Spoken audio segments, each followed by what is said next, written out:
Millionaire arrives at the moment his daughter begs the housekeeper, "Please don't cut up my teddy bear." And the employee reveals to everyone the stepmother's evil plan against her stepdaughter. Subscribe to the channel and comment where you're watching from. The morning sun cast long shadows across the manicured lawns of Willow Creek Estates, one of Chicago's most prestigious neighborhoods where million-dollar homes sat like jewels behind wrought iron gates. The Richardson Mansion, a sprawling Tudor-style estate with ivy-covered walls and towering oak trees, had always been a symbol of success and stability. But on this particular Tuesday in September, chaos shattered the tranquil facade. Marcus Richardson, a 45-year-old tech entrepreneur whose angular face bore the weight of both triumph and tragedy, stepped through the mahogany front doors after a grueling 2-week business trip to Singapore.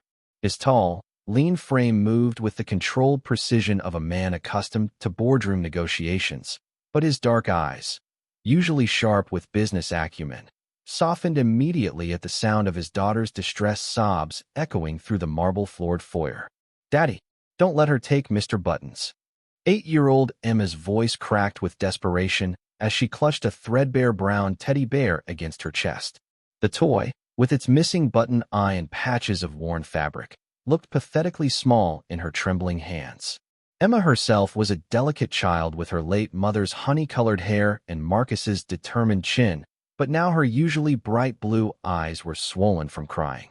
In the center of the grand living room, with its vaulted ceilings, Persian rugs, and floor-to-ceiling windows overlooking the garden, stood Maria Santos, the housekeeper. A stocky woman in her early 50s with calloused hands and kind brown eyes behind wire-rimmed glasses. Maria held a pair of sharp scissors that glinted ominously in the afternoon light. Her usually composed demeanor was fractured, her face a mask of conflict and determination. "Mr. Richardson," Maria's accented English carried the weight of her native El Salvador. "I cannot do this thing. I cannot destroy what belongs to the Nina." Standing near the ornate fireplace was Vivian Richardson, Marcus's wife of 18 months. At 38, she possessed the kind of polished beauty that graced charity event photographs. Platinum blonde hair, always perfectly coiffed, designer clothes that hugged her slim figure, and emerald eyes that could sparkle with warmth or freeze with calculation. Today, those eyes blazed with indignation. "Maria, you're being dramatic." Vivian's voice carried the crisp authority of someone accustomed to being obeyed. "It's just an old toy. Emma needs to learn to let go of the past and embrace her new life with us." "It's not just a toy." Emma's shrill cry pierced the tension. "Mommy gave it to me before she went to heaven. You can't take it away." Marcus felt his chest tighten as he looked at his daughter, the last precious connection to his late wife, Sarah. Sarah had died in a car accident 2 years ago, leaving behind a void that no amount of business success could fill. Emma had been only 6 then, and Mr. Buttons had been her constant companion through the darkest days of grief. "What exactly is happening here?" Marcus's voice carried the controlled steel that had built his tech empire from nothing. Maria stepped forward, her weathered hands trembling slightly. "Senora Vivian, she told me to cut up the bear. Said it was, how you say, unsanitary. But when I looked to maybe clean it first." She paused, glancing nervously at Vivian. "I find something inside."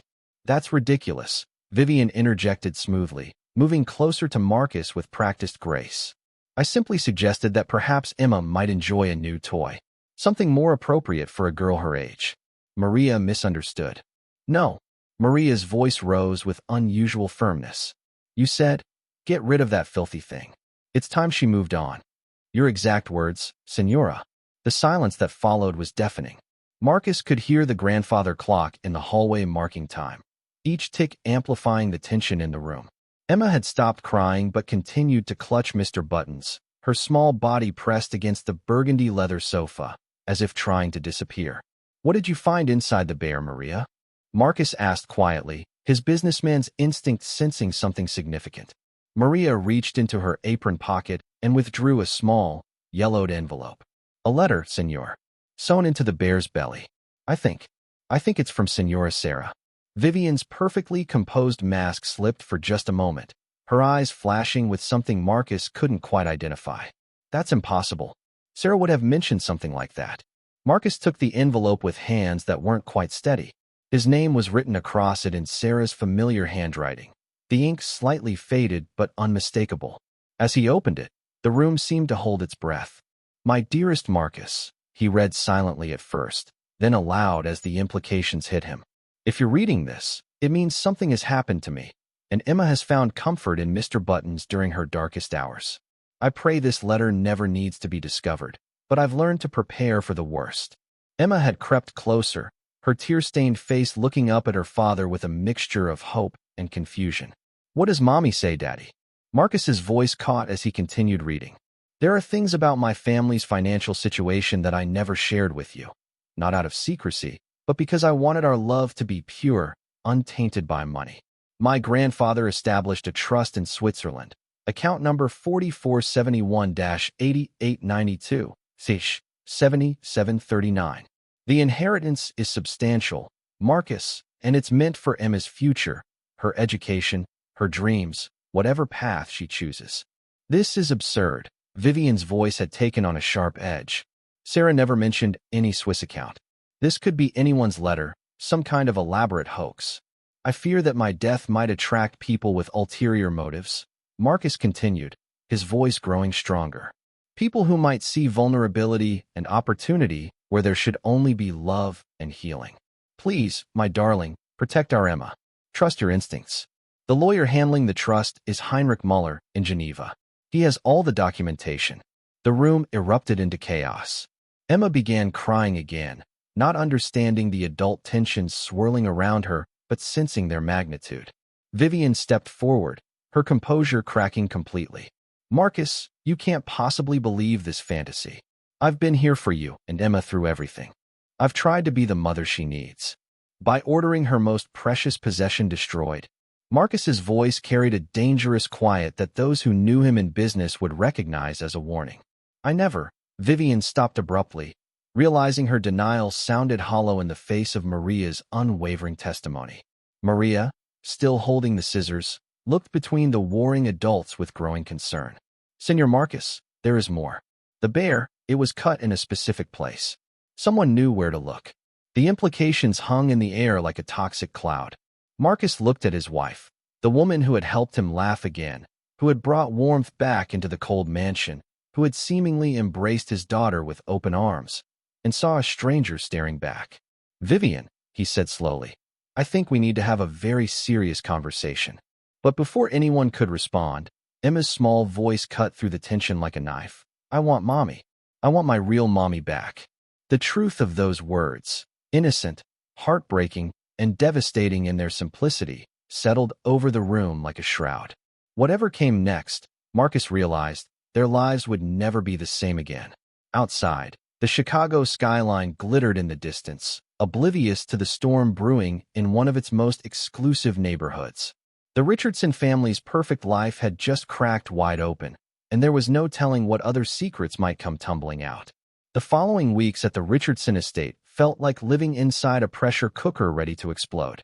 The morning after the teddy bear incident, Marcus had retreated to his home office, a sleek, modern space lined with awards and photographs from his rise in Chicago's tech industry, and made the most difficult phone call of his professional life. "Davidson Investigations," came the gruff voice on the other end. "Jack, it's Marcus Richardson. I need your help with something personal." Jack Davidson had been Marcus's fraternity brother at Northwestern before becoming one of Chicago's most discreet private investigators. His client list read like a who's who of the city's elite, all seeking answers they couldn't find through conventional means. "What's the situation, Marcus?" Jack's tone shifted to professional concern. Marcus stared out the window at Emma playing in the garden, Mr. Buttons never leaving her side. "I need you to verify some financial information. A Swiss bank account. And Jack, I need you to look into my wife's background. Thoroughly." The pause on the other end spoke volumes. "How thoroughly are we talking?" "Everything. Her past, her family, her finances before we met. I need to know who I married." After hanging up, Marcus felt like he'd crossed a line he couldn't uncross. The man who had built his fortune on trust and intuition now found himself doubting everything he'd believed about the woman sharing his bed. Meanwhile, the dynamic in the household had shifted dramatically. Maria had become Emma's shadow, the child refusing to be alone with Vivian even for a moment. The housekeeper's weathered face showed the strain of constant vigilance, her dark eyes darting nervously whenever Vivian entered a room. "This is becoming ridiculous, Marcus," Vivian said one evening over dinner in their formal dining room. The chandelier cast prismatic light across the mahogany table set with Sarah's wedding china, a detail that now seemed loaded with significance. "Emma acts like I'm some kind of monster. I've done nothing but try to love that child." Emma pushed her food around her plate, Mr. Buttons sitting beside her chair like a faithful guardian. "I don't want to eat," she whispered. "Sweetheart, you need to eat something," Marcus said gently, but his daughter simply shook her head. "She's being manipulative." Vivian's voice carried a sharp edge she usually kept hidden. "Children test boundaries, Marcus. If you don't establish authority, don't." Marcus's single word cut through the air like a blade. "Don't finish that sentence." The silence that followed was broken only by the clink of silverware against china.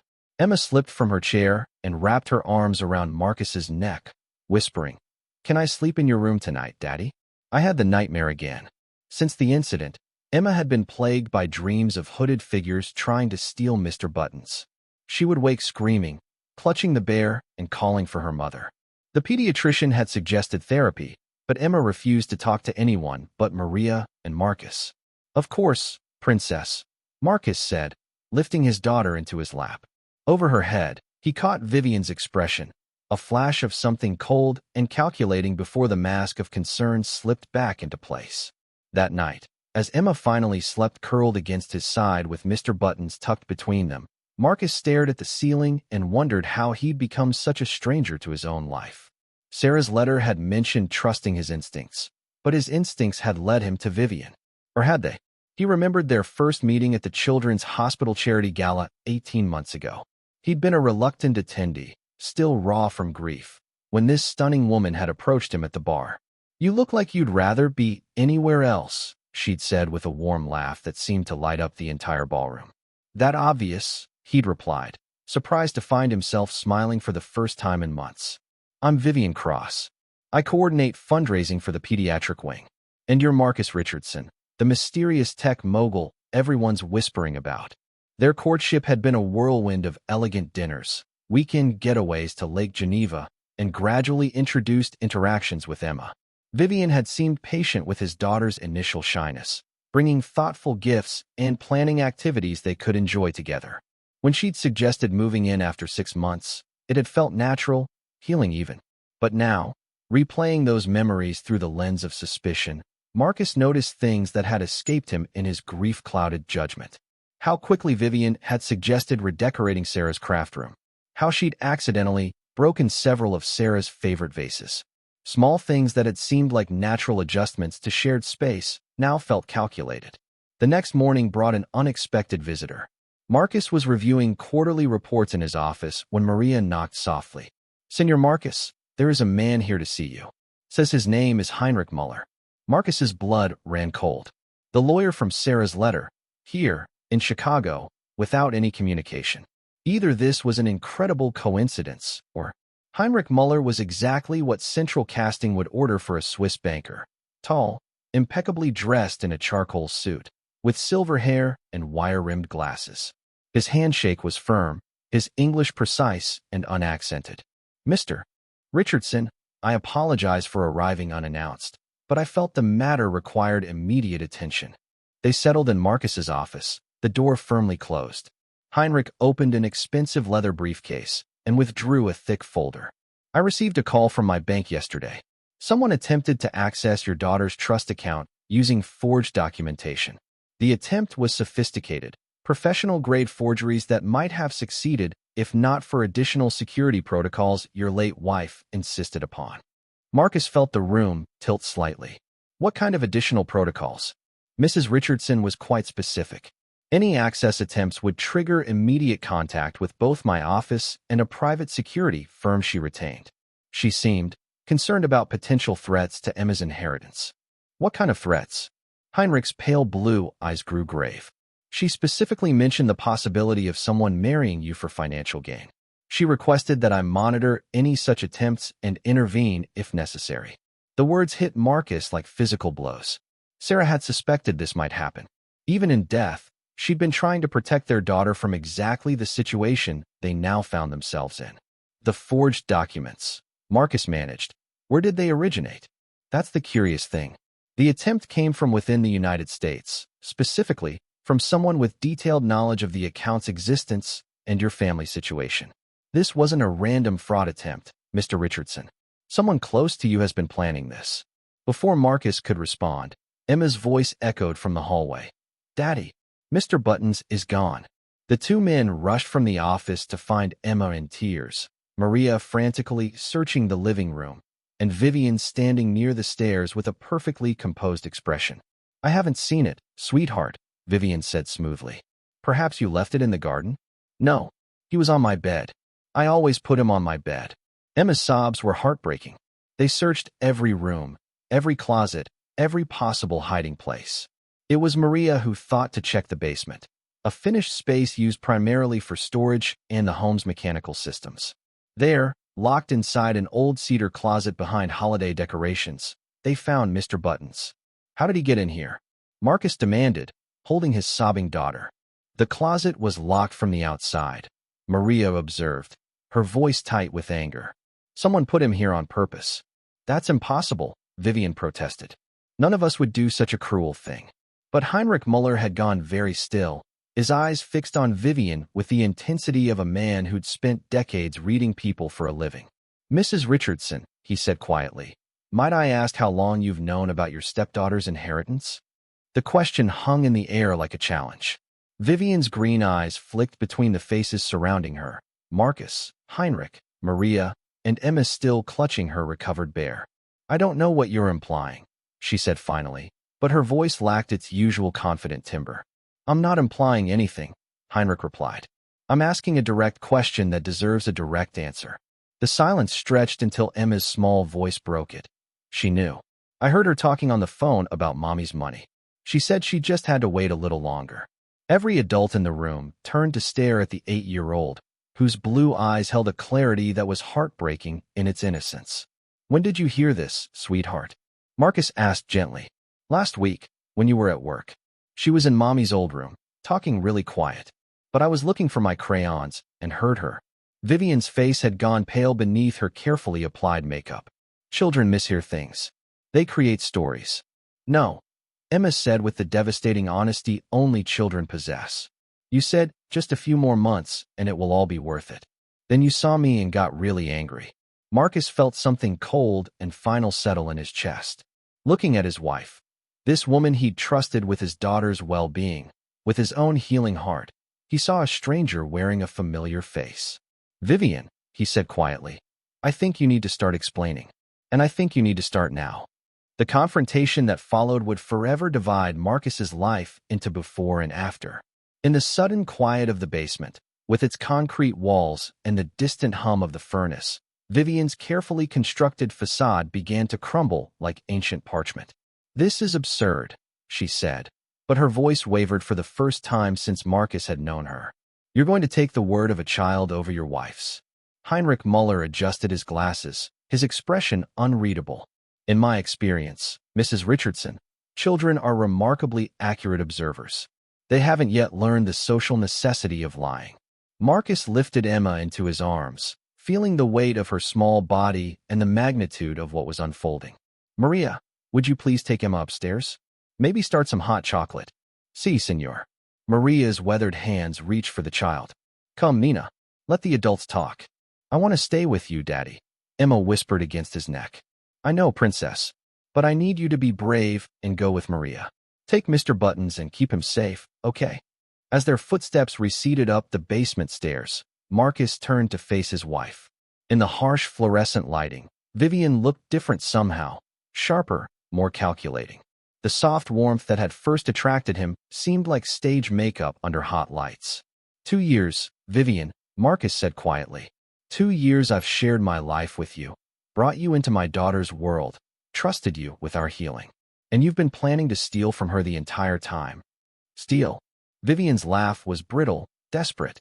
Marcus, you're being melodramatic. I've never stolen anything from anyone. Then explain the forged documents, Heinrich interjected, opening his briefcase again. Your signature appears on 3 separate attempts to access the trust account. Professional forgeries, but forgeries nonetheless. Marcus watched his wife's face cycle through emotions, surprise, calculation, and finally something that looked almost like relief. As if maintaining the pretense had been exhausting. You want to know the truth? Vivian's voice took on a harder edge. Fine. Yes, I knew about the account. Yes, I've been trying to access it. But not for the reasons you think. Then enlighten me, Marcus said, crossing his arms. Vivian moved to the basement window, looking out at the manicured gardens where Emma had played just hours earlier. Do you know what it's like to marry a ghost, Marcus? To share a bed with a man who keeps his dead wife's pictures on the nightstand? To raise a child who sees you as an intruder in her mother's house? The words hung in the air like accusations. Marcus felt a twist of guilt. There was truth in what she said. He had struggled to let go of Sarah's memory. That doesn't justify. I'm not finished. Vivian turned back to face him, and for the first time, Marcus saw raw emotion in her eyes. I gave up everything for this family. My apartment, my career, my independence. I became a full-time mother and wife to people who barely tolerated my presence. Heinrich remained silent, but Marcus could see him cataloging every word, every expression.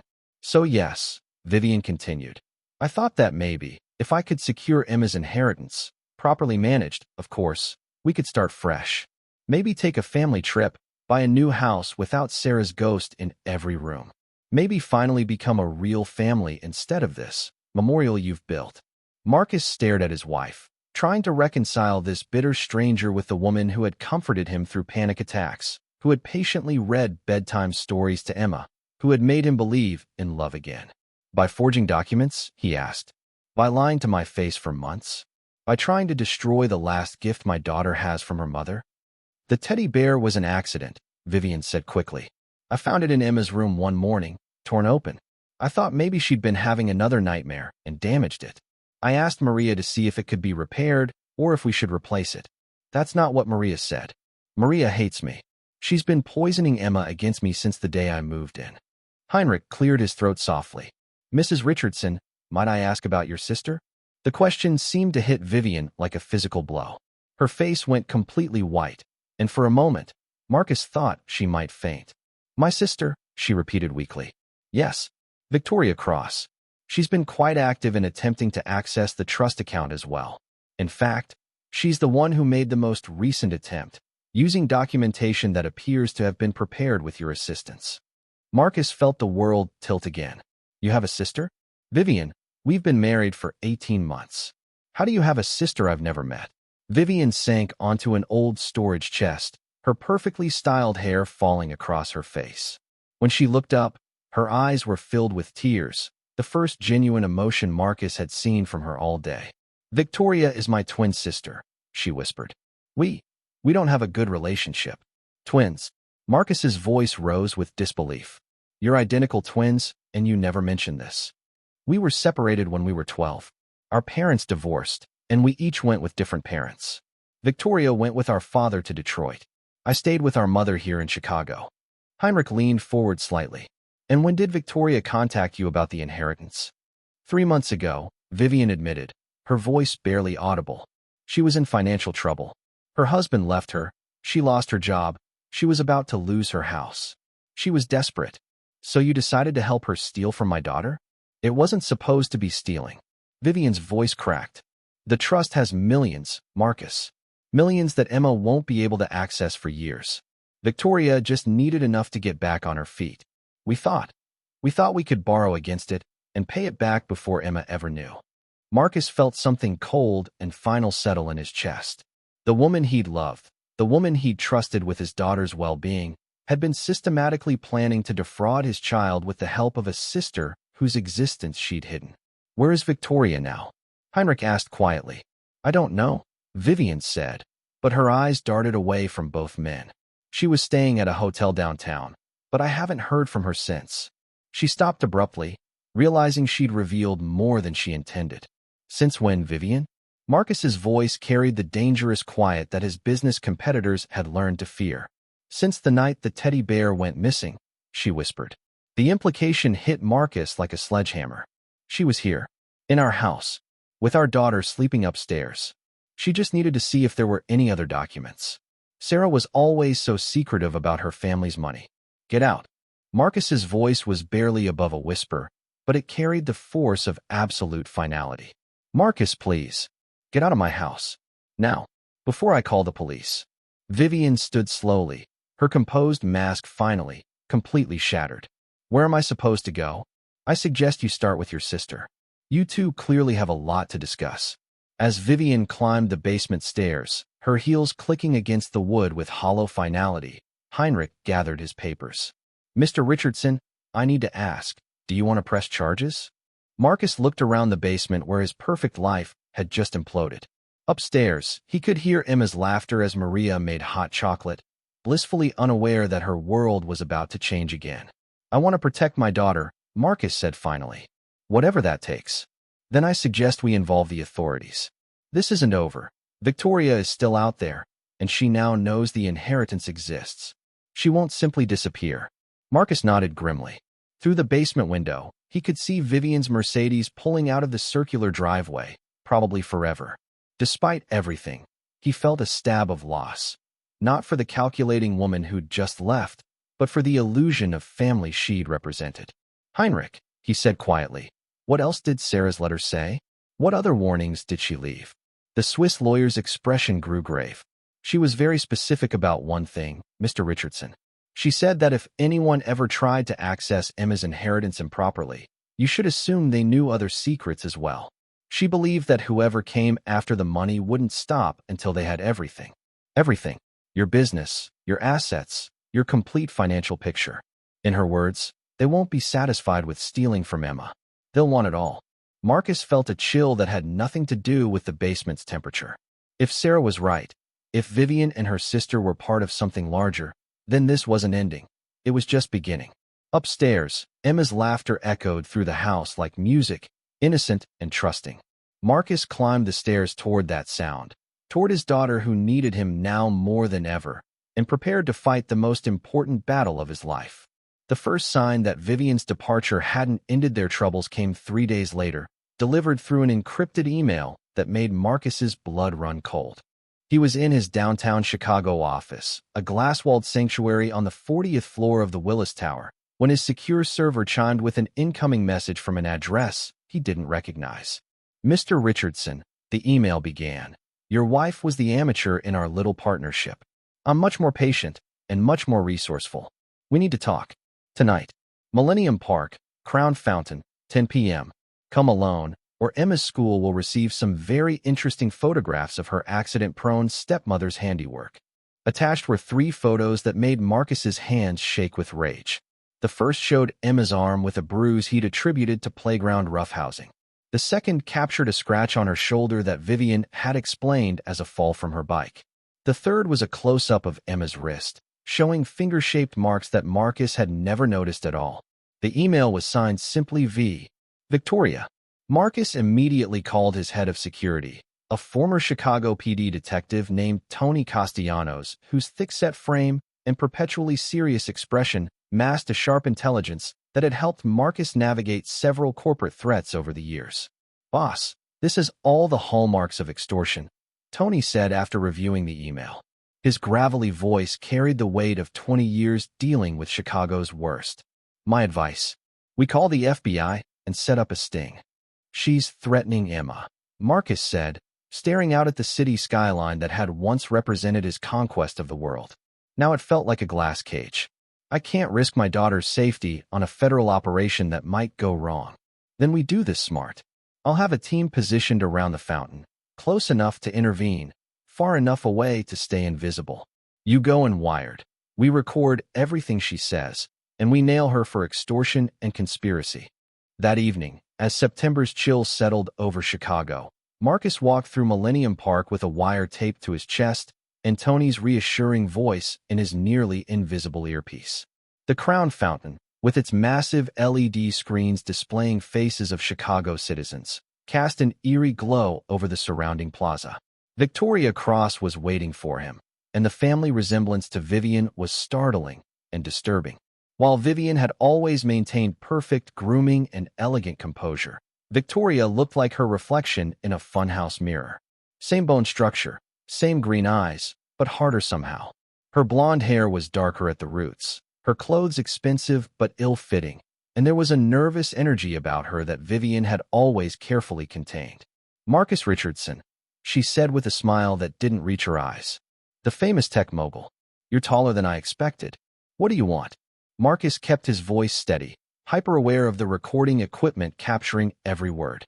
"Straight to business. I like that." Victoria lit a cigarette with hands that trembled slightly. "Here's the thing. My dear sister was right about one thing. That Swiss account contains more money than Emma could spend in 3 lifetimes. But what Vivian didn't know is that I've been planning this much longer than she has." "Planning what, exactly?" Victoria took a long drag from her cigarette, her eyes never leaving his face. "Did you know that your precious Sarah wasn't quite the saint you remember? That trust fund didn't come from her grandfather's legitimate business ventures.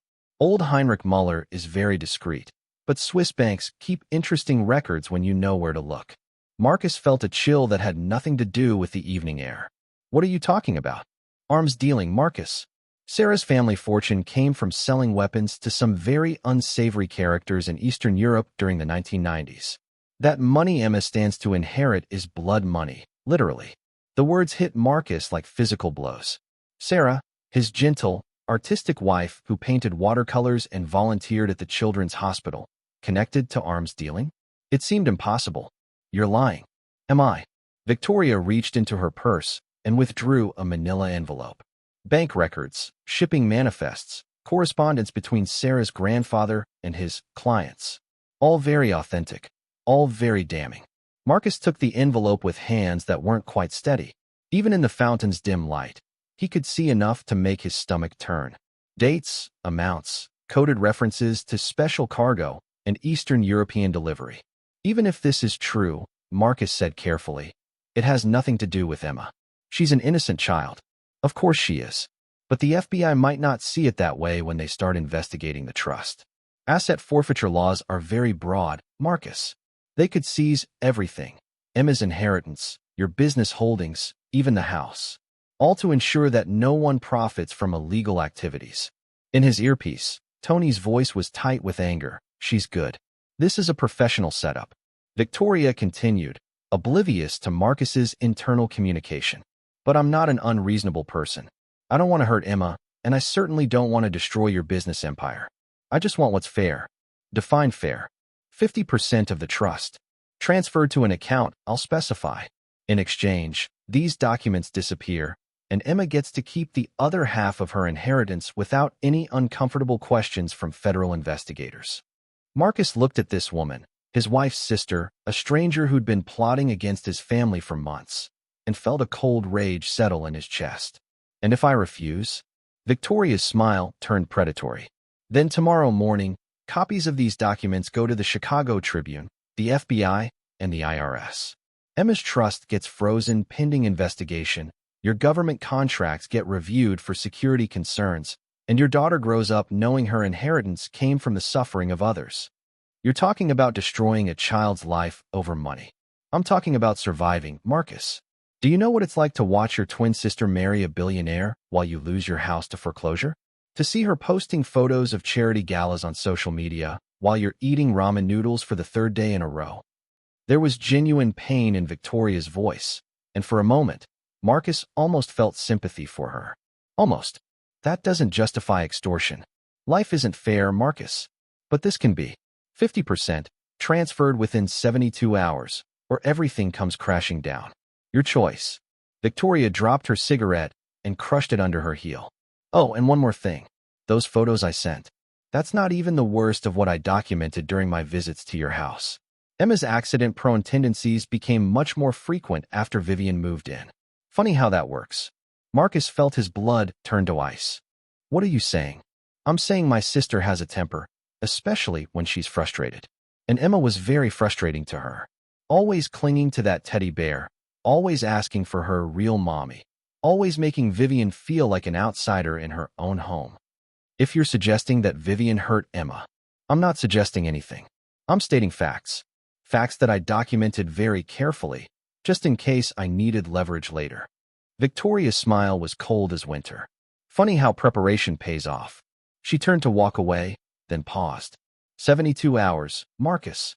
Don't make this harder than it has to be. As Victoria disappeared into the shadows of the park, Marcus stood alone under the fountain's shifting lights, feeling the weight of impossible choices pressing down on him. In his earpiece, Tony's voice was urgent. Boss, we got it all. This is enough to charge her with extortion, conspiracy, and probably child endangerment. We can end this right now.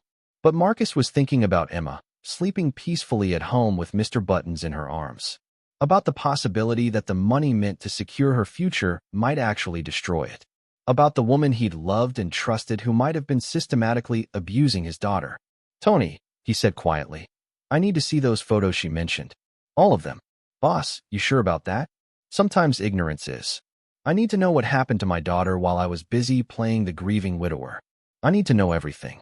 As Marcus walked back through the park toward his waiting car, he realized that the nightmare was just beginning. Victoria hadn't just threatened Emma's inheritance. She'd shattered his understanding of everything he thought he knew about his family, his wife, and the woman whose memory he'd been honoring.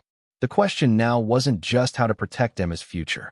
It was how to protect her from a past that might be more dangerous than anyone had imagined. The photographs arrived at Marcus's office the next morning via encrypted email, and they destroyed what remained of his faith in his own judgment. Alone in his executive suite, with the door locked and his assistant instructed not to disturb him, Marcus opened file after file of images that documented a systematic pattern of abuse he'd been too grief-stricken to notice. Emma's small body bore the evidence of months of careful cruelty. Bruises on her upper arms where adult fingers had gripped too tightly.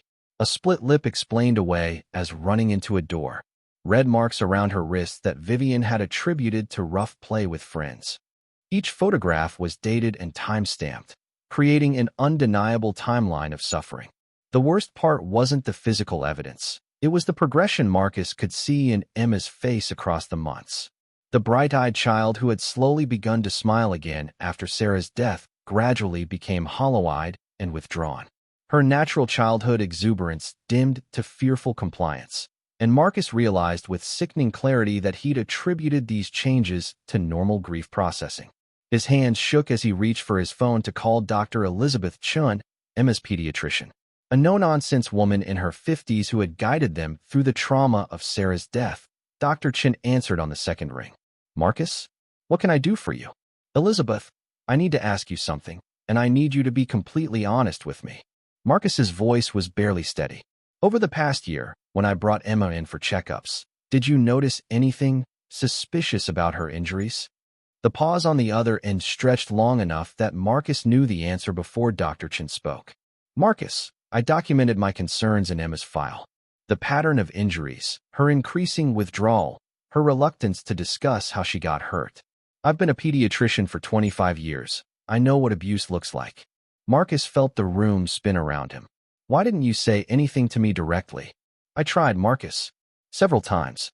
But Emma always insisted her injuries were accidents, and you seemed distant, overwhelmed. I made the judgment call that pushing too hard might make things worse for Emma at home. Jesus Christ. Marcus put his head in his hands. I failed her. I completely failed her. Marcus, listen to me. Child abuse thrives in families where one parent is emotionally unavailable. Predators are very good at isolating their victims and manipulating the family dynamic. This isn't entirely your fault. But Marcus knew it was his fault. He'd been so lost in his own grief, so grateful that Vivian was willing to take on the role of Emma's stepmother, that he'd abdicated his responsibility as her father. He'd let his daughter suffer while he buried himself in work and memories of Sarah. A knock at his office door interrupted his self-recrimination. Mr. Richardson? Came his assistant's voice. There's a Maria Santos here to see you. She says it's urgent and about Emma. Marcus's blood ran cold. Maria should be at home with Emma, not here at his office. Send her in immediately. Maria entered looking more distressed than Marcus had ever seen her. Her usually neat appearance was disheveled, her eyes red from crying, and she clutched her purse against her chest like a shield. Senor Marcus, something is very wrong. I go to wake Emma this morning, and she is gone. Her bed is made like no one sleep in it. Mr. Buttons is gone too. Marcus shot to his feet, his heart hammering. Gone? What do you mean gone? I searched the whole house. Every room, every closet, even the basement. She is not there. But I find this on her pillow. Maria held out a piece of paper with Emma's childish handwriting. I have to go help Vivian. She needs me. Don't worry. Love, Emma. That's impossible. Vivian doesn't have Emma. Vivian left 3 days ago. Maria's face crumpled. Senor, I think maybe Vivian never really leave. Yesterday, when I go to market, I see her car parked down the street. When I come back, is gone, but Emma seemed different, more quiet. Marcus grabbed his phone and dialed Emma's cell phone, a simple device he'd given her for emergencies. It went straight to voicemail. His security system showed no unauthorized entries, but a review of the footage revealed something chilling. At 2:47 a.m., Emma had walked out of the house on her own, clutching Mr. Buttons, and climbed into a car that was waiting at the end of the driveway. She went willingly, Marcus whispered, staring at the screen. How did they convince her to leave? His phone rang, an unknown number. Marcus answered on the first ring. Daddy. Emma's small voice was barely audible, and Marcus could hear tears in it. Emma. Sweetheart, where are you? Are you hurt? I'm okay, Daddy. Vivian said you were in trouble and needed my help. She said the bad people were going to take Mr. Buttons away forever unless I came with her. Marcus gestured frantically to Maria, who immediately began trying to trace the call on her own phone. Emma, listen to me very carefully. You're not in trouble, and neither am I. Vivian lied to you. I need you to tell me where you are. I don't know. It's a big hotel room with pretty curtains. Vivian went to get food, but she locked the door. Daddy, I'm scared. Mr. Buttons' tummy is cut open again. The line went dead. Marcus immediately called Tony Castellanos, who arrived at the office within 15 minutes accompanied by Detective Ray Morrison from Chicago PD, a tall, graying man whose tired eyes had seen too much of the city's darkness. This changes everything, Detective Morrison said after hearing the situation. We're now looking at kidnapping, child endangerment, and conspiracy. The FBI will want to get involved.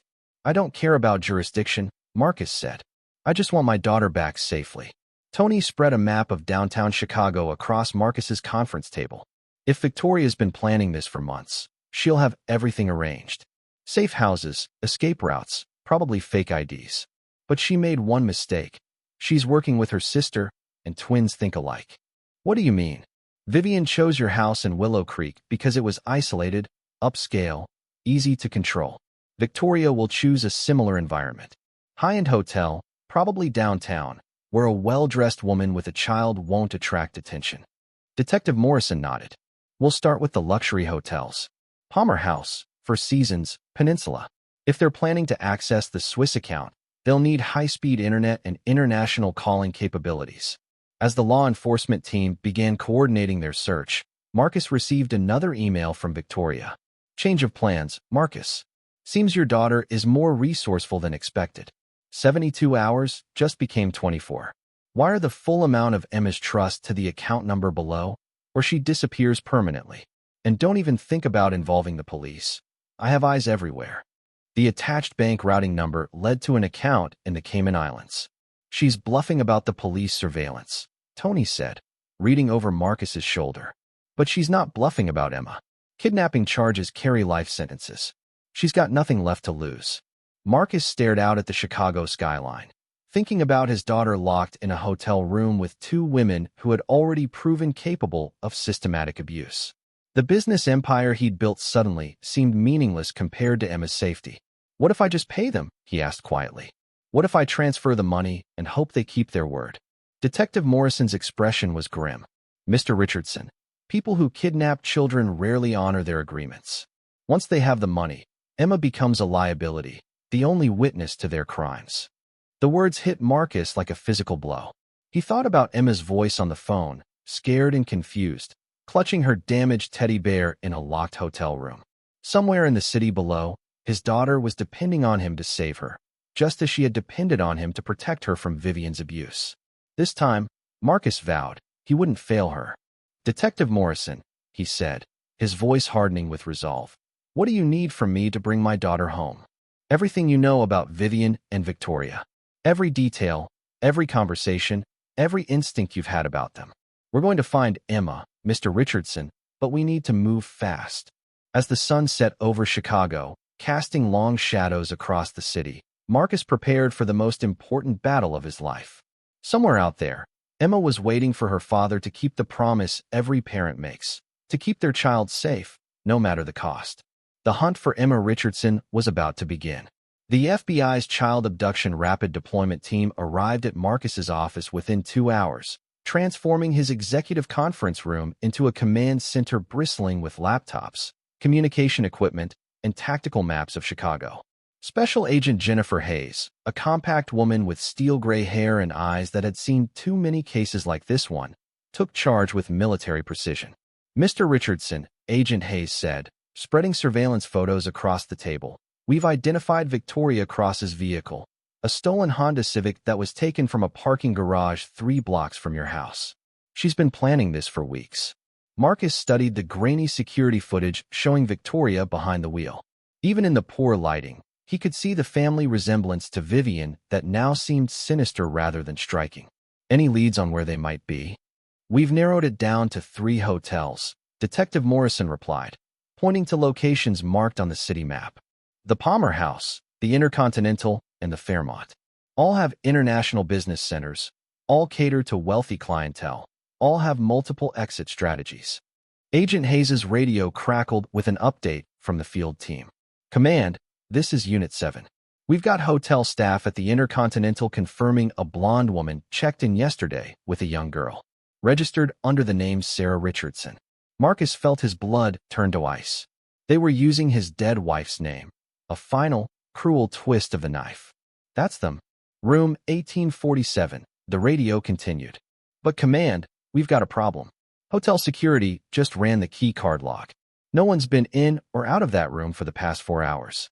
The night manager is getting antsy about letting us in without a warrant." Agent Hayes was already reaching for her phone. "I'll have a judge sign off on the warrant within 30 minutes. Morrison, get your tactical team in position. Richardson, you stay here." "Like hell I'm staying here." Marcus stood, his jaw set with determination.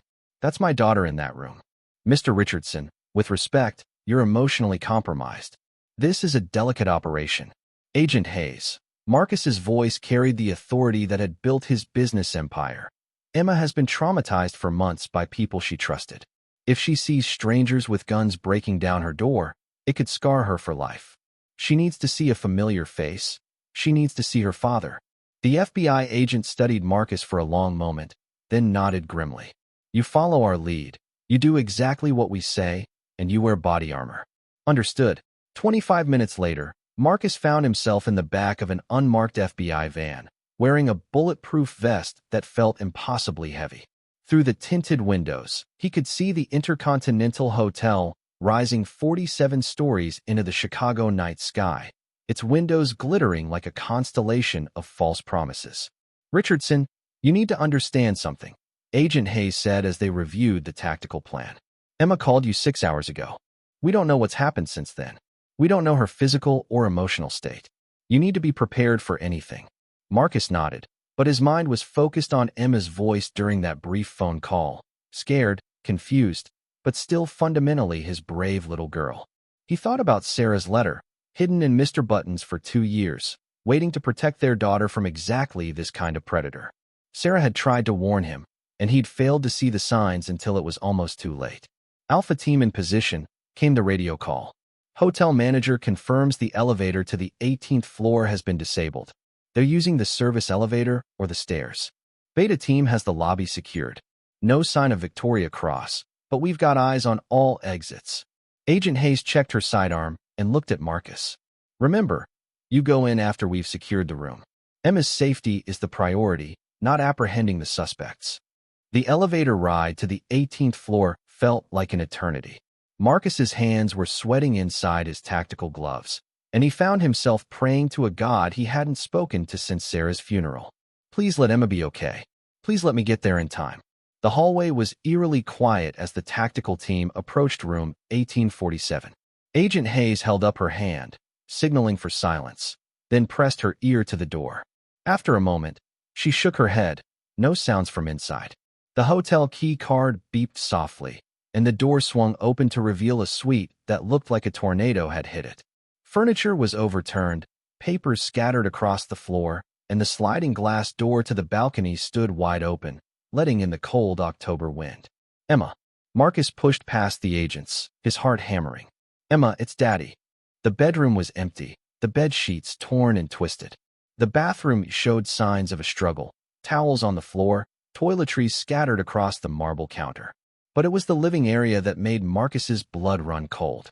Mr. Buttons lay on the carpet, his fabric body slashed open, stuffing scattered around him like snow. Beside the ruined toy was a note in Emma's handwriting. "Daddy, they hurt Mr. Buttons. Victoria is mean. I'm hiding. Find me." "She's not here," Agent Hayes said grimly, speaking into her radio. "Repeat, the room is empty. Suspects and victim are not on site." Marcus knelt beside the destroyed teddy bear, his hands shaking as he gathered the scattered stuffing. Hidden beneath the synthetic fill, he found something that made him gasp, a small plastic bag containing a USB drive and another note in Sarah's handwriting. "If you're reading this, then Emma is in immediate danger. The USB contains everything: bank records, communications, evidence of my family's true business dealings. But more importantly, it contains proof of who's been watching us, who knew about the trust from the beginning. Trust no one, Marcus. Protect our daughter." Agent Hayes was beside him instantly. "What is it?" Sarah left more evidence. She knew this was coming. Marcus handed her the USB drive with trembling fingers. "We need to see what's on this immediately." Before Agent Hayes could respond, her radio crackled with urgent news. "Command, this is Surveillance Team 4. We've got movement on the hotel service level. Black sedan exiting the parking garage at high speed, license plate obscured. All units, pursue but do not engage. Repeat, do not engage until we confirm the victim's location." Marcus looked around the destroyed hotel room, seeing the evidence of his daughter's terror in every overturned chair and scattered paper. Emma was out there somewhere in the Chicago night, in the hands of two women who had already proven they were capable of violence. "Agent Hayes," he said, his voice steady despite the chaos of his emotions. "My daughter left me a message.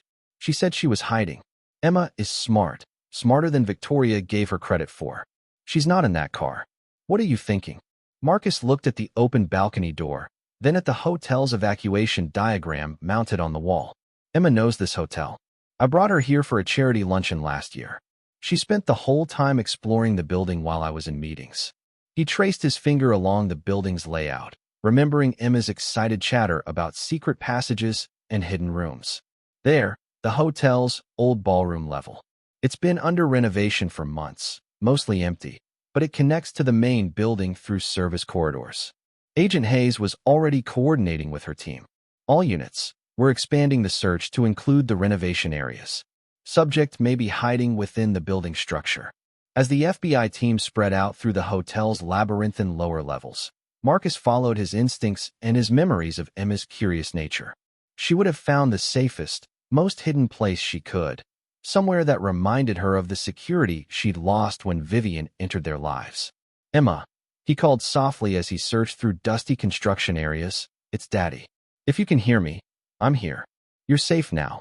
And then, from behind a stack of renovation materials in what had once been the hotel's grand ballroom, came a small, scared voice. "Daddy? Is it really you?" Marcus had never heard anything so beautiful in his life. Marcus moved carefully through the construction debris, following the sound of Emma's voice like a lifeline in the darkness. Behind a fortress of stacked drywall and covered furniture, he found his daughter huddled in a makeshift shelter she'd created from drop cloths and construction tarps. Emma was clutching the remains of Mr. Buttons to her chest, her small face streaked with tears and dust, but her eyes, those bright blue eyes so much like Sarah's, blazed with a courage that made Marcus's heart swell with pride, even as it broke with guilt. "Emma, sweetheart," Marcus whispered, dropping to his knees beside her hiding place. "Oh God, I'm so sorry. I'm so sorry I let this happen." Emma launched herself into his arms with a sob that seemed to come from her very soul. "Daddy, I was so scared. Victoria said terrible things about Mommy, and she hurt Mr. Buttons because she couldn't find the letters." "Letters? Emma, what letters?" With the resilience that only children possess, Emma pulled back from his embrace and reached into her small backpack. the Disney princess, one that Vivian had always criticized as too childish. From its depths, she withdrew a small manila envelope, its edges worn from careful handling. Mommy left more than one letter, Daddy. When Victoria cut up Mr. Buttons looking for the bank papers, I found this sewn into his back. It has my name on it. Marcus's hands shook as he opened the envelope marked, "For my brave Emma," in Sarah's familiar handwriting. Inside were two items, a letter written in Sarah's careful script and a small silver locket he'd never seen before. "My dearest Emma," Marcus read aloud, his voice catching on the words. "If you're reading this, it means the bad people found Mr. Buttons, and Daddy needs your help to keep you safe. You are braver and smarter than you know, my precious girl. In this locket is a picture of your real grandmother, my mother, who loved you before you were even born." Emma's eyes widened as Marcus opened the antique locket to reveal a photo of a kind-faced woman with Emma's same blue eyes and gentle smile. "Your grandmother wanted you to know that our family's money came from helping people, not hurting them. The bad stories people might tell you are lies meant to scare you and Daddy. The truth is in the safe deposit box at First National Bank, box number 7749. Tell Daddy the password is Emma's Rainbow." Marcus felt tears streaming down his face as he continued reading. "I know Daddy gets sad sometimes thinking about me, but I need him to remember that protecting you is the most important job in the world. You are our miracle, Emma, and no one can take that away from us. Be brave, be smart, and remember that Mommy's love is always with you. P.S. If someone tries to hurt you, find the safest hiding place you can and wait for Daddy. He will always come for you." Emma had been listening with the solemn attention that children reserve for the most important moments of their lives. "I waited for you, Daddy, just like Mommy said. And I came for you, just like Mommy promised I would." Marcus held his daughter close, breathing in the scent of her hair and feeling the steady beat of her heart against his chest. "Emma, I need to tell you something very important. I made mistakes. I should have protected you better from Vivian. I should have seen that she was hurting you." Emma pulled back to look at her father's face with the startling directness that only children possess. "She was mean to me when you weren't home, Daddy. She said I was a burden and that you would get tired of me and send me away."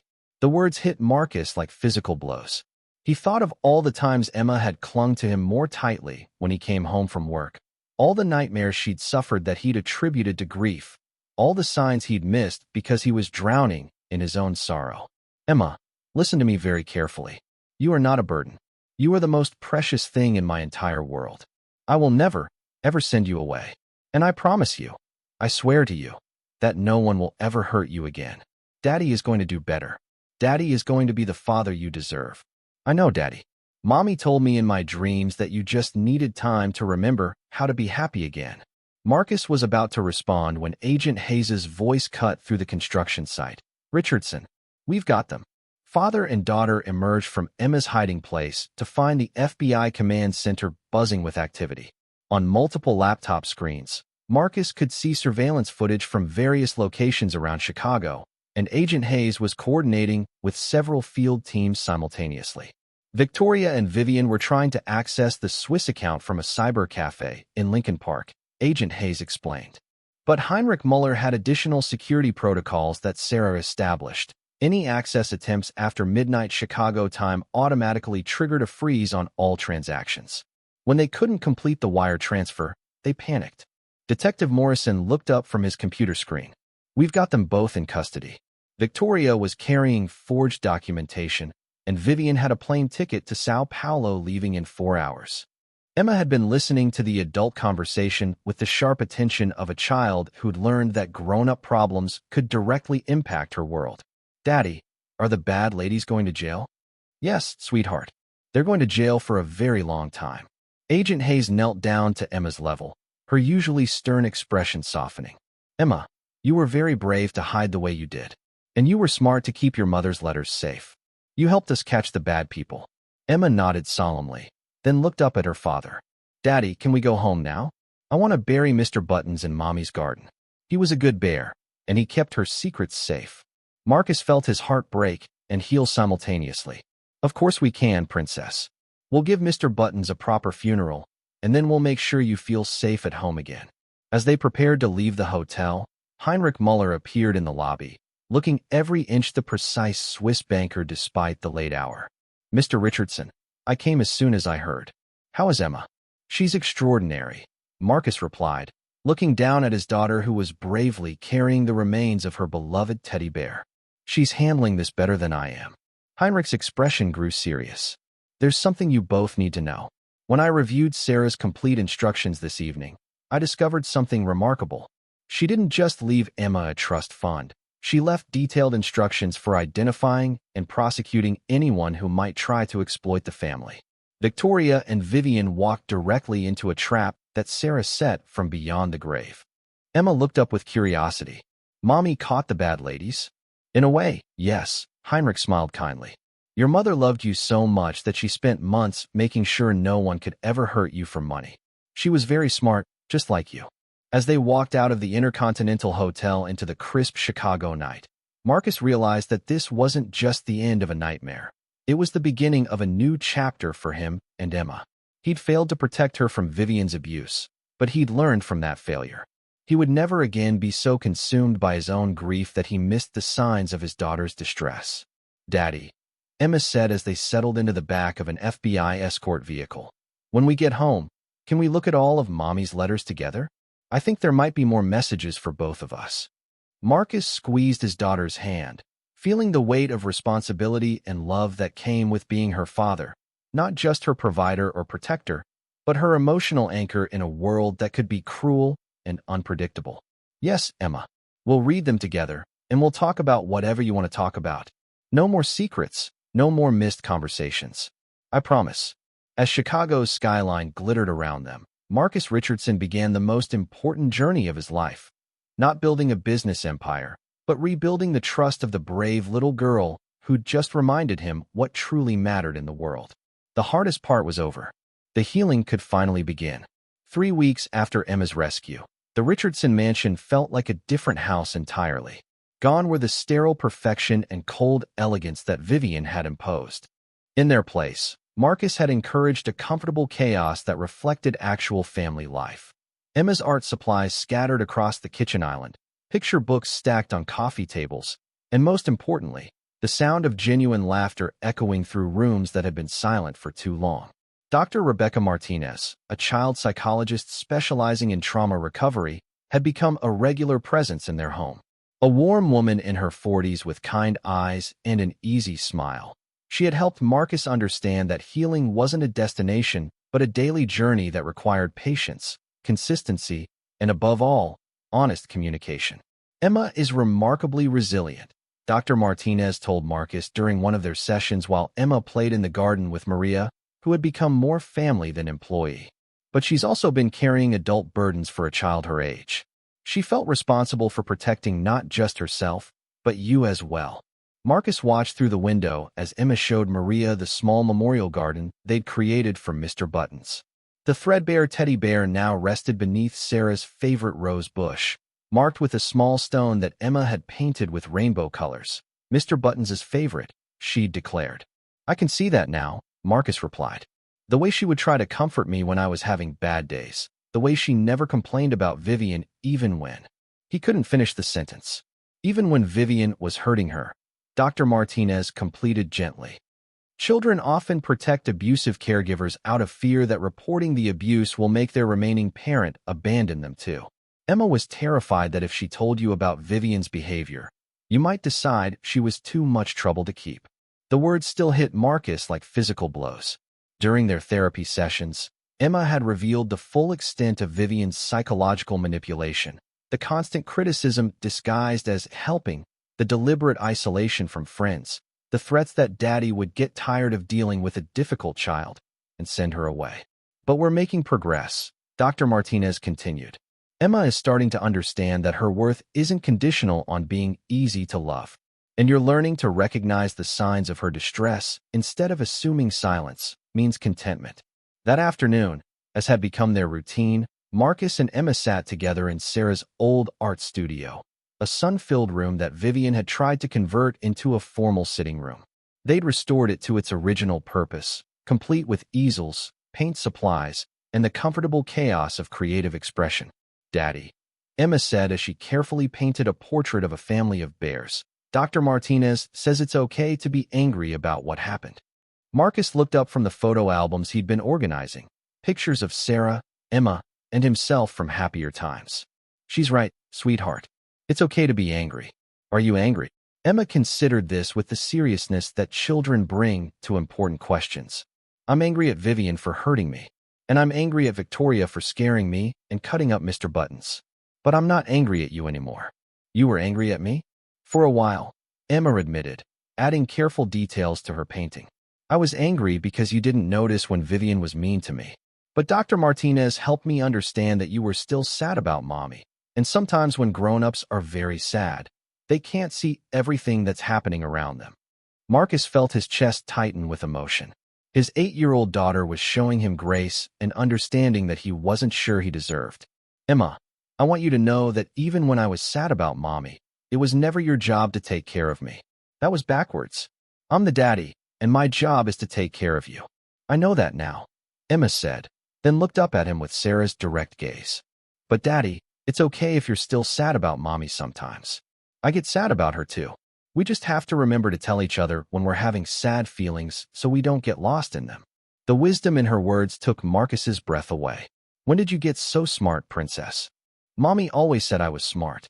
She said smart people ask for help when they need it and tell the truth even when it's hard. Emma added a final touch to her painting. A small teddy bear sitting with the family of bears. Look, I painted Mr. Buttons with us. Even though he's buried in the garden, he's still part of our family. That evening, after Emma had gone to bed with a new stuffed elephant she'd picked out herself, Mr. Peanuts, she'd named him, because he's gray like peanuts but soft like clouds. Marcus sat in his study reading through the documents Heinrich Muller had provided about Sarah's family trust. The truth about the inheritance had been both simpler and more complex than Victoria's lies had suggested.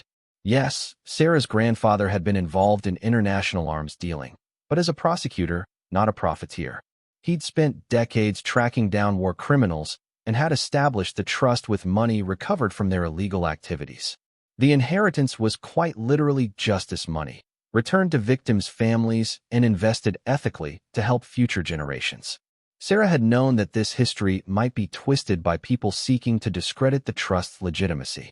Her elaborate security protocols hadn't just been about protecting the money.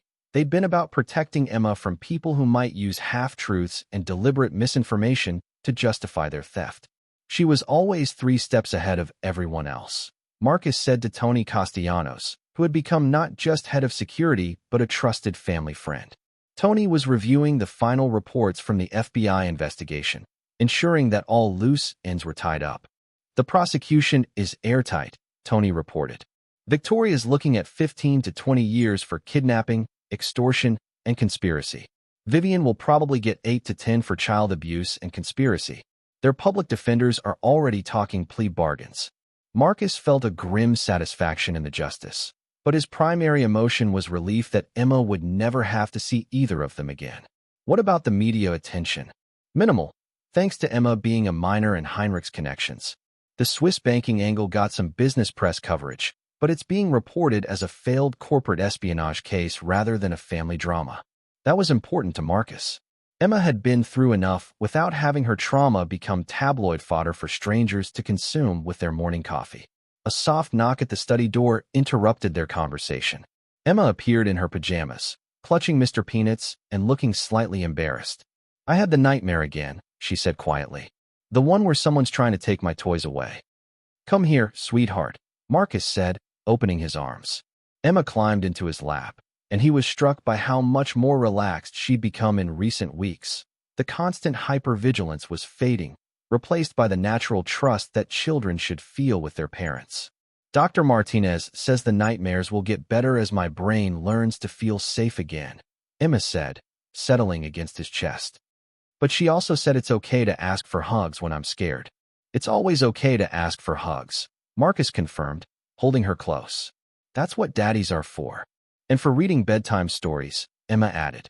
And for making pancakes on Sunday mornings. And for teaching me how to ride a bike without training wheels. Marcus smiled, thinking of all the ordinary moments they'd missed during the months when Vivian's presence had cast a shadow over their home. Speaking of bike riding, Maria mentioned that you've been practicing in the driveway. I can almost do it by myself, but I want you to be there when I try without any help. Will you come watch me try tomorrow? I wouldn't miss it for the world, princess. As Tony gathered his papers and prepared to leave, he paused at the study door. Marcus, you know that kid's going to be just fine, right? She's got her mother's strength and her father's determination. That's a pretty unbeatable combination. After Tony left, Marcus carried Emma back to her bedroom, where Maria had left a nightlight glowing and arranged Mr. Peanuts' friends, a collection of stuffed animals that Emma was slowly accumulating, in a protective circle around her bed. Daddy, Emma said as he tucked her in, I'm not sad about Mr. Buttons anymore. He did his job keeping Mommy's letters safe, and now he gets to rest in the garden with the roses. But I'll always remember him. That's exactly right, sweetheart. We keep the people and things we love in our hearts, even when we can't hold them in our arms anymore. Is that what you do with Mommy? Marcus smoothed Emma's hair, so much like Sarah's, and felt his heart full rather than broken for the first time in years. Every single day, Emma. Every single day. As he turned out the light and headed toward his own bedroom, Marcus realized that they weren't just healing from the trauma Vivian and Victoria had inflicted, they were finally healing from the deeper wound of Sarah's death. They were becoming a family again, stronger and more connected than before. The road ahead wouldn't always be easy, but for the first time in 2 years, Marcus was looking forward to traveling it with his remarkable daughter by his side. 6 months later, the Richardson house hummed with the kind of purposeful energy that comes when a family has found its rhythm again. The spring morning sun streamed through windows that Emma had helped Maria wash, leaving them sparkling and free of the shadows that had once seemed to permeate every corner of their home. Marcus stood in the kitchen, attempting to flip pancakes while Emma provided running commentary from her perch at the breakfast bar. Daddy, that one looks like a dinosaur, she giggled, pointing at a particularly misshapen pancake that bore no resemblance to the perfect circles Vivian used to create from expensive organic mix. A very hungry dinosaur, Marcus agreed, sliding the creation onto Emma's plate alongside its more conventional companions. These Sunday morning pancake adventures had become sacred time for them. No phones, no business calls, just flour-dusted chaos and Emma's infectious laughter. The kitchen itself had undergone a transformation that reflected their new life. Gone were Vivian's sterile stainless steel and cold marble surfaces. In their place, Marcus had installed a large farmhouse table where Emma could do homework while he cooked dinner, walls painted in warm yellow that Emma had selected, and a bulletin board covered with her artwork, school photos, and pictures from their weekend adventures around Chicago. Mr. Richardson, Maria called from the hallway. Dr. Martinez is here for Emma's session. Dr. Martinez had continued working with both Emma and Marcus, helping them navigate the complex process of rebuilding trust and establishing healthy patterns of communication. What had started as trauma therapy had evolved into something more, family coaching that helped them both understand how to be emotionally present for each other. Good morning, Emma, Dr. Martinez said warmly as she entered the kitchen. How was your week? Really good. Emma launched into an enthusiastic recap of her school's science fair, where her project on how plants help people feel better had won second place. She'd interviewed Maria about the medicinal herbs in their garden, researched the psychological benefits of gardening, and created a presentation that had impressed both teachers and parents. Marcus watched his daughter's animated gesturing and bright expression, marveling at the transformation from the withdrawn, anxious child she'd been just months ago.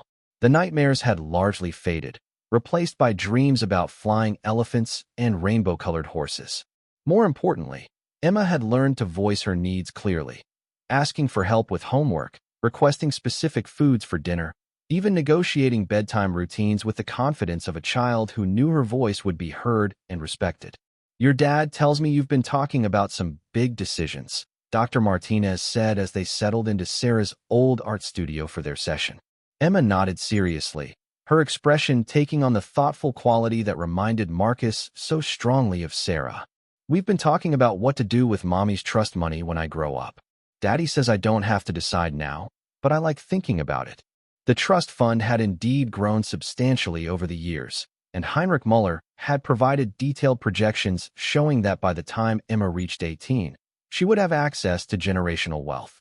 But rather than treating this as a burden or a secret, Marcus had chosen to involve Emma in age-appropriate discussions about money, responsibility, and the power that came with financial resources. "I want to help kids who are scared," Emma continued. "Kids whose mommies or daddies die, or kids who have mean grown-ups in their houses. I think Mommy would like that." Dr. Martinez smiled.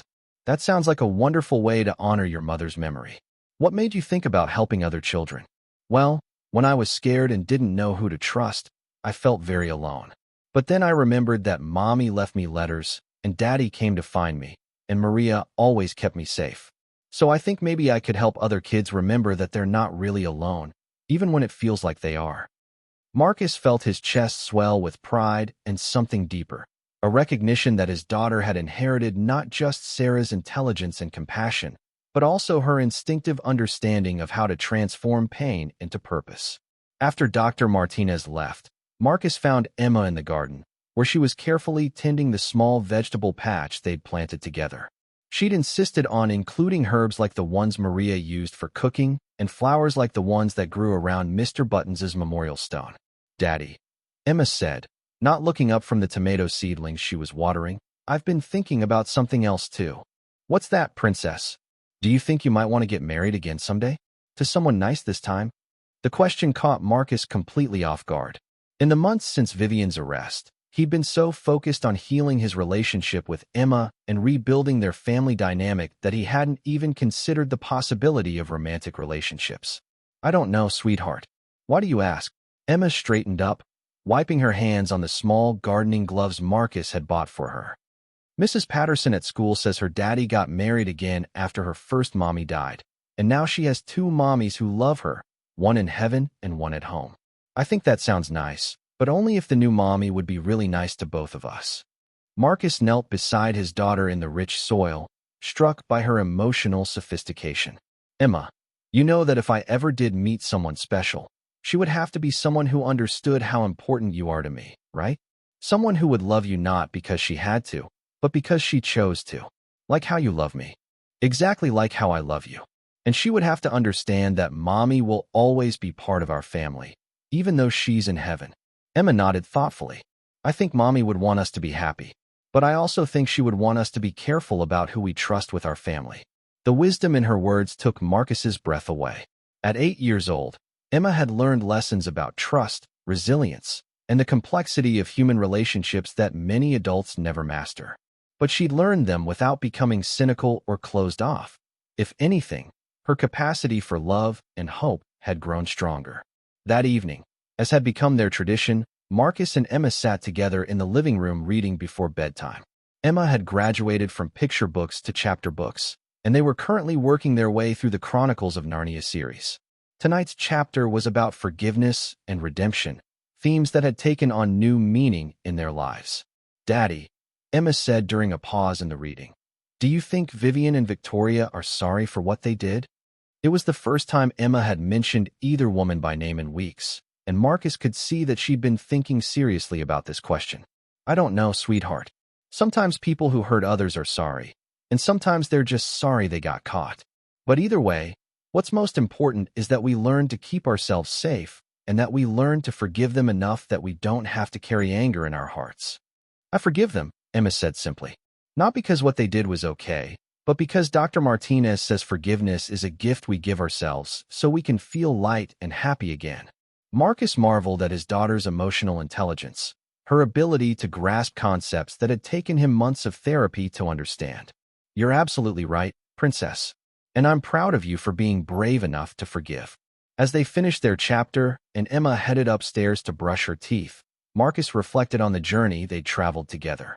The Marcus Richardson who had walked into his house 6 months ago, broken by grief, blinded by loneliness, and desperate for someone to help carry his burdens, barely resembled the man he'd become. He was still a successful businessman, but success now meant different things to him.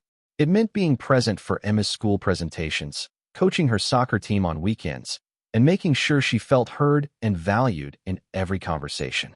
It meant building a company culture that reflected his values as a father, not just his ambitions as an entrepreneur. Most importantly, It meant understanding that protecting his daughter wasn't just about physical safety or financial security. It was about creating an environment where she could grow into the remarkable woman she was already becoming. "Good night, Daddy," Emma called from the top of the stairs. "Thank you for the best day ever." "Thank you too, Princess," Marcus called back. "Sweet dreams." As he turned off the lights and headed toward his own bedroom, Marcus paused at the small table in the hallway where he kept a framed photo of Sarah holding newborn Emma. For so long, that picture had been a source of pain, a reminder of everything he'd lost. Now, it felt like a blessing, a reminder of everything he'd been entrusted to protect and nurture. "We're going to be okay," he whispered to Sarah's image. "Emma's going to be more than okay. She's going to be extraordinary." And for the first time since Sarah's death, Marcus Richardson went to sleep not haunted by the past or anxious about the future, but grateful for the present moment and excited about the possibilities that tomorrow might bring. 2 years later, on a crisp autumn morning that painted Chicago's skyline in shades of gold and crimson, Marcus Richardson stood before a gathering of city officials, philanthropists, and child welfare advocates in the elegant ballroom of the Palmer House Hotel. The same hotel where Emma had once hidden in fear now hosted the launch of the Sarah Richardson Foundation for Child Protection, a nonprofit organization that would fundamentally change how Chicago approached child abuse prevention and trauma recovery. Emma, now 10 years old and radiant with confidence, stood beside her father at the podium. Her once fearful demeanor had been replaced by the poised assurance of a child who had learned that her voice mattered, that her experiences could help others, and that healing was not just possible, but powerful. "Ladies and gentlemen," Marcus began, his voice carrying across the packed ballroom. "3 years ago, my daughter and I learned firsthand how predators can infiltrate families, how signs of abuse can be overlooked, and how children can suffer in silence while the adults who love them remain unaware of their pain." The audience listened with rapt attention as Marcus shared their story, carefully edited to protect Emma's privacy while highlighting the systemic failures that had nearly destroyed their family. He spoke about the isolation that grief can create, the vulnerability that comes with single parenthood, and the sophisticated tactics that abusers use to gain trust and maintain control. "But we also learned about resilience," Emma said, stepping forward to the microphone with the poise that had impressed everyone who met her. "We learned that kids are braver than grown-ups sometimes think, and that families can get stronger after they've been broken if they're willing to do the hard work of healing together." The Sarah Richardson Foundation represented the culmination of 2 years of planning, research, and collaboration with Chicago's leading child welfare experts. Heinrich Muller had helped structure the foundation's endowment using a portion of Emma's trust fund, money that would now generate millions of dollars annually for child protection programs. Dr. Martinez, who had become both friend and advisor to their family, took the stage to explain the foundation's innovative approach. "Traditional child protection systems are reactive," she explained. "They respond after abuse has been reported, after trauma has occurred, after families have been shattered. The Sarah Richardson Foundation is proactive. We're working to identify risk factors before abuse occurs, to support families under stress, and to create communities where children feel safe speaking up about their concerns." The Foundation's programs were revolutionary in scope. They included mandatory trauma-informed training for all school personnel, community education about the warning signs of child abuse, support groups for single parents navigating grief and remarriage, and most innovatively, the Emma's Voice program, a network of child advocates trained to recognize and respond to subtle signs of distress in children. "Every adult in a child's life should be a safe person," Emma explained to the audience with the clarity that had become her trademark. "Teachers, coaches, neighbors, even the person who works at the grocery store where your family shops. When all the grown-ups know how to listen and how to help, kids don't have to be scared or alone." The program that generated the most attention, however, was the Family Healing Initiative, comprehensive support for families recovering from child abuse. Unlike traditional approaches that often separated families permanently, the program focused on intensive therapy, supervised reunification where appropriate, and long-term follow-up to ensure children's safety and emotional well-being. "We've learned that healing isn't a destination, it's a daily practice," Marcus told the audience. Children need adults who are committed to their own emotional growth, who can recognize their limitations, and who prioritize the child's well-being over their own comfort or convenience. In the audience, Maria Santos beamed with pride, now officially employed as the Foundation's Director of Family Support Services. Her lived experience as an immigrant single mother, combined with her natural wisdom about children's needs, made her uniquely qualified to help other families navigate crisis and recovery. Tony Castellanos, who had expanded his security firm to specialize in family protection and threat assessment, sat with Jack Davidson and several FBI agents who had worked on Emma's case. They represented the Foundation's Law Enforcement Partnership Program, which trained officers to recognize the sophisticated grooming techniques that predators use to gain access to vulnerable families.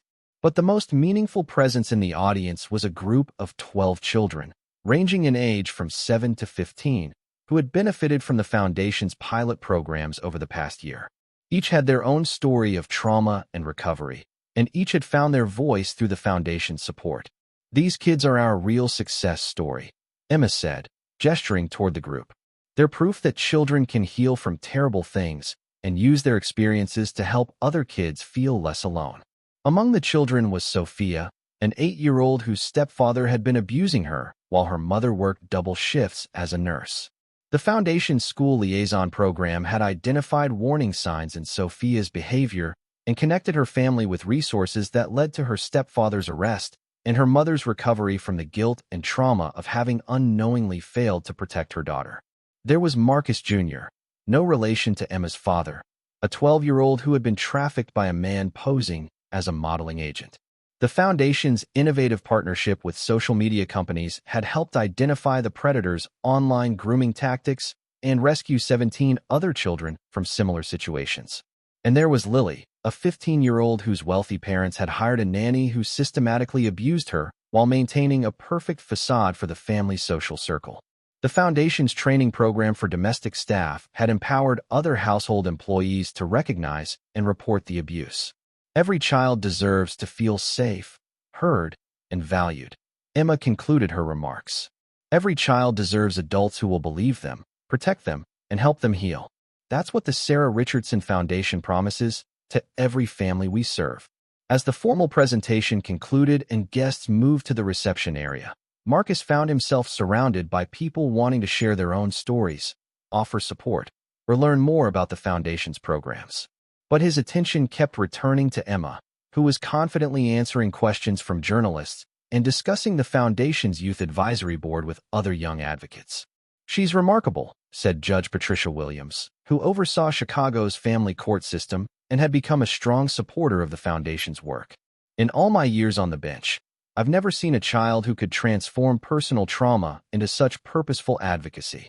"She gets that from her mother," Marcus replied, watching Emma demonstrate the Foundation's new mobile app that allowed children to report concerns anonymously or request help through a secure, child-friendly interface.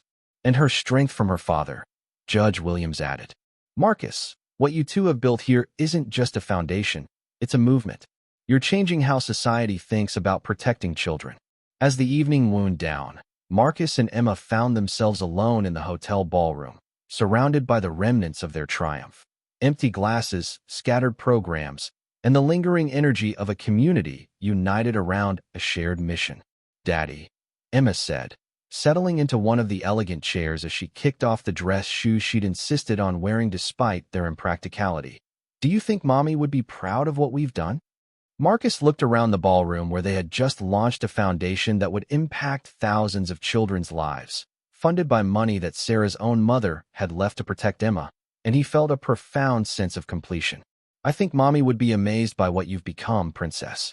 I think she would be proud that you turned your pain into purpose, that you used your voice to help other children find theirs." Emma nodded thoughtfully, then smiled with the kind of joy that comes from knowing you've found your calling. "I love helping kids feel safe. It makes the scary things that happen to us feel like they had a reason." "They did have a reason, Emma.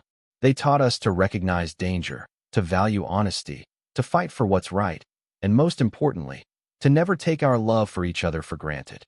As they gathered their things and prepared to head home to their house in Willow Creek, now filled with the warmth and laughter of a truly healed family, Marcus reflected on the journey that had brought them to this moment. 3 years ago, he had been a broken man, blinded by grief and vulnerable to manipulation. Emma had been a traumatized child, carrying adult burdens and suffering in silence. Together, they had faced the worst of human nature and emerged not just survivors, but advocates for others facing similar challenges. The Sarah Richardson Foundation would continue their work long after Emma was grown, creating ripple effects that would protect children not yet born and strengthen families not yet formed. But more than any organizational legacy, Marcus was proud of the man he had become and the remarkable young woman Emma was growing into. Ready to go home, princess? Ready, Daddy. As they walked out of the Palmer House Hotel into the Chicago night, father and daughter side by side, Marcus Richardson knew that they had not just overcome their past, they had transformed it into hope for countless other families facing their own darkest hours. The inheritance that had nearly destroyed them had become the foundation for protecting others. The trust that had been betrayed had been rebuilt stronger than before, and the love that had been tested by the worst of humanity had emerged victorious, creating a legacy that would endure for generations. Hit the like button, subscribe to the channel, ring the notification bell, and if you watched all the way to here, comment, "I watched all the way through," and leave your opinion about this story. Oh, and don't forget to watch the next video that appears on the end screen. It's very exciting for those of you watching.